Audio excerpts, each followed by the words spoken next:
everyone. So I just came across a bunch of records recently over the past couple of months, and I just kind of wanted to share them in a video. I thought it'd be kind of fun to do, just talk about them a bit, just kind of keep everybody up to date with it, as I like to collect records. But we'll go over the first one here we got here, which nothing too crazy. I got this at like a garage sale in my area. Lips Inc., which not kind of a one-hit wonder band, but they're most famous for the song Funky Town. I thought it'd be it looked cool. I know the song well. I don't really know much else about them. I just saw this. It was $1. It looked to be in good condition here. Yeah, just that's really kind of it here. Just have it here. Just it's really all I could say about it was $1. I feel like everyone's at least heard Funky Town once. I like the song, so I said it. A big thing for me is like album art. If the album art for something looks cool, I'm more likely to get it, especially if it's cheap. I just thought that there could be nothing wrong, but that's Lip Sync, Mouth to Mouth, which has the hit song Funky Town on it. But yeah, no, that's it. And then next one, which you might be able to see, I got this at like a local store that's like near where I live. Days of Future Past by the Moody Blues, which I know this one a bit better. This one, which you can see it right here, has Nights in White Satin in it, which is probably one of my favorite like rock songs, at least songs from the 70s, which is a good find. If you don't know the Moody Blues, I would recommend kind of listening to them a bit. They're very popular. They have some very good songs. But this one I wanted just because I liked the album art. I loved the song. I think overall, because I've listened to the album a bit, just overall, I thought it'd be a very enjoyable one. We'll put that back here for a second. But yeah, no, even the like little sleeve art shows a bunch of other albums by them. Just a bunch of good ones. Just overall, some like good records of it. Hey, you guys see that one here? It's a bit of foreshadowing, isn't it? But yeah, I've just always kind of liked the songs on it. I'm trying to think some other ones on here. I like what is it? I just like the day begins, dawn.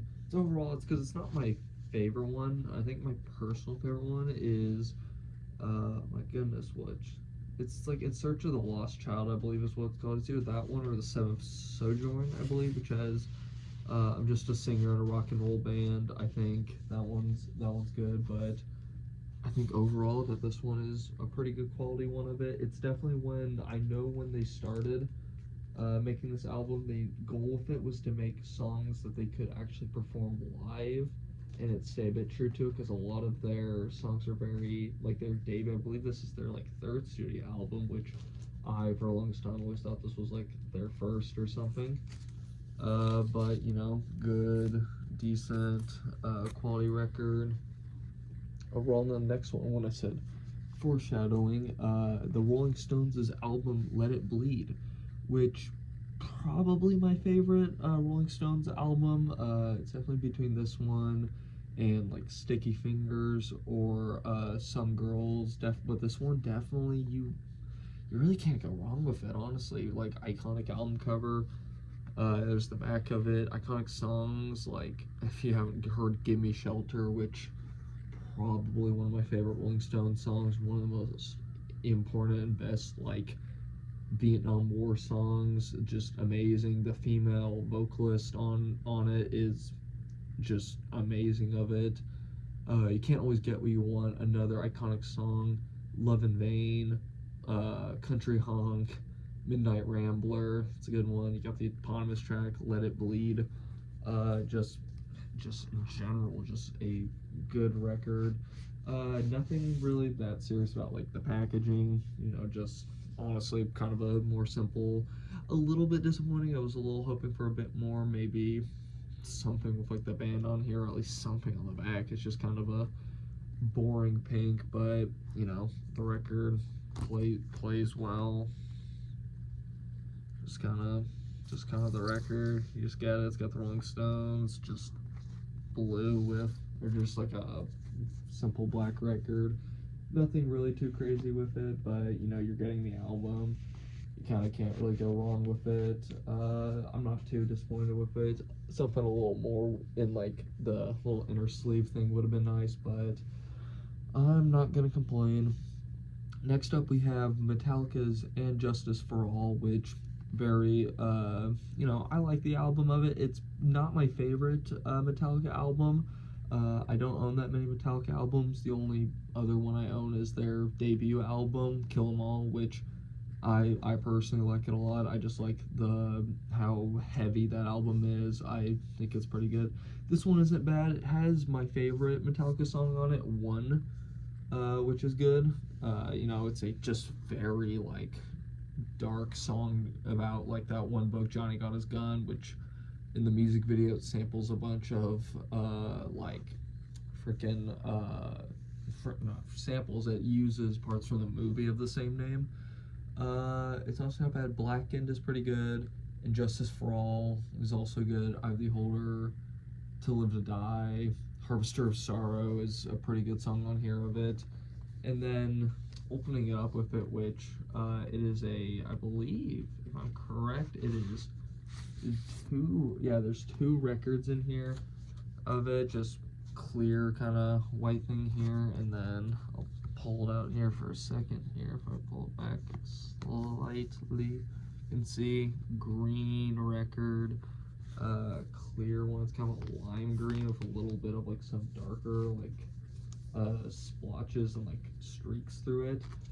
Definitely matches like the little logo they have there of it. I think it was pretty cool of it.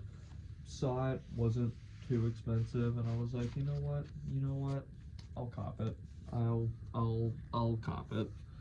It's not too bad of it. I haven't really gotten a chance to play it on like my turntable, but it's definitely on like the list to play. Just hear how it plays.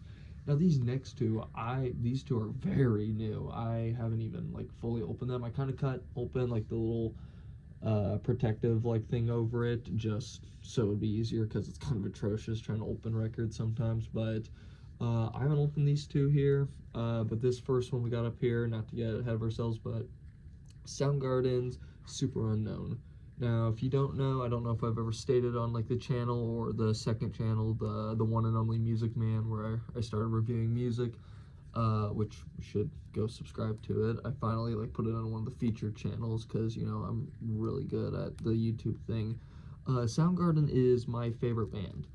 I don't know if I've made it known. It's not something that really comes up, but it is my favorite band of all time. I think I first conceived that they were a band in like 2017, which sadly is around the time that their lead singer Chris Cornell sadly passed away. Rest in peace to him. But this album, which it's a pretty thick and hefty album to be honest, but this album in Super Unknown is considered by many to be their best album. I personally love Bad Motorfinger, which was the first Soundgarden album I actually was able to buy. I also own their debut album, which I bought that one like recently. What was it? Ultra Mega OK. That one was awesome to get. Their second album, Louder Than Love, which I also love. And then I now own Bad Motorfinger, and I now own the fourth one. There's two more studios they have, but I definitely have to get like the Down on the Upside, I believe is what it's called. But this one is by many people deemed their best album, which when you look at like the track list, it's so hard to disagree with it. Starting off with Let Me Drown and then My Wave, you really can't go wrong with that. And then you get Fell on Black Days, which is, in my opinion, one of their best like written songs. Mailman isn't bad. It's not really my favorite, but it's pretty good. Super Unknown, like the title track on it, which they took liberty of like, you know, changing the color of it on there, which is, it's a pretty good song. Head Down, not bad. Black Hole Sun. Now that's their most famous song. They're definitely the most streamed song, their most popular song. It's good. Spoon Man has a spoon solo in it. You just can't go wrong. Limo Wreck's also good. The Day I Tried to Live, which is just a very powerful song. It's been on my workout playlist. Kickstand, not bad. Fresh Tendrils is definitely probably the biggest like deep cut on this album. If you haven't listened to it, if you're a big fan of Soundgarden and you haven't listened to it, you should. It's just good. 4th of July, which is probably one of my favorite Soundgarden songs. Great. Half is probably my least favorite song on the album, but it isn't like bad by any means of it. Like Suicide, which I don't know if I should be saying that, so I'm not gonna say the name of the song anymore for the safety of this video, is a very like dark song that does kind of get darker with context of the singer Chris Cornell, but it still remains a good song. And then She Likes Surprises, which I don't quite remember that being on this album. I don't know if I've heard it. I'll have to play it on here to figure out, but it is a gatefold, which I haven't seen the opening of it, and that is quite the pretty sight. You get like that, it's basically the black hole sun. That is pretty. Like, I geek out with the stuff of it. If you don't know, I'm a graphic design major. It's kind of my thing to like this, and I believe did we get a poster with this? I'll hold that there for a second. A poster? What is it? Oh no, it's a little booklet. Okay, that's cool. You get like all the guys. You get Matt Cameron, who I'm gonna geek out a bit on Soundgarden. You get Matt Cameron, who's the current drummer for Pearl Jam. I believe that's Ben Shepherd, who is the bassist, who came on for the 3rd album, and then throughout the rest of it.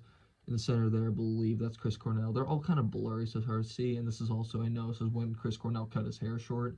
And then Kim Tail, who amazing guitarist. I think he's always like kind of underrated among it as like a creative force. You get so much cool stuff in this. Like, I didn't even know this when buying it. I just saw it, and we were just visiting an area, so I didn't know what to expect. But that's a cool thing that I'll have to fully like kind of dive into at the end, like in my own time here. You get like the record itself, which just a simple black record, which I'm not too picky. I'm not like crazy on like the colored records. Like, it doesn't, I'm not against it. I'm not for it necessarily. It's just, if it is that, then that's cool. I won't be like picky where I'm like, I need the record to be colored for it to be deemed cool by my standards. I don't have the strongest standards for it. I'm just a guy of it. Yeah, no, that's awesome from that side.